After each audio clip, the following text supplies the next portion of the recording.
be careful who you take advice from. Another lesson አሜሪካን ሀገር መጣችሁ ከሁሉም ሰው ምክር እየተቀበላችሁ ላይፋችሁ ላይ አፕላይ የምታደርጉት ከሆነ ያንን ምክር የተቀበላችሁት ሰው ህይወት እናንተ እንደምትፈልጉት ቼክ አድርጉ። ኦኬ?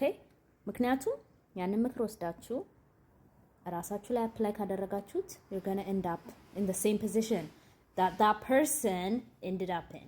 Okay? ዘላለሙን 7-11 የሚሰራ ሰው ሄዳችሁ ስለ ስራ ምክር ብትቀበሉ most likely you're going to end up working 7-11 forever. Okay? So ብልጥ ሁኑ። advice ተቀበሉ. Take advice from someone that you inspire to be like. That's very important, okay? By the way, I'm not saying 7-11 መስራት መጥፎ ነው or whatever. ግን እንደኔ አስተያየት this is my opinion, okay? እንደኔ አስተያየት እነሱን ነገሮች እንደ ደረጃ መቋቋሚያ ደረጃ ነው እንጂ መጠቀም ያለባችሁ ዘላለማችሁን አትሁኑ። That's all. Bye. Follow, like, share.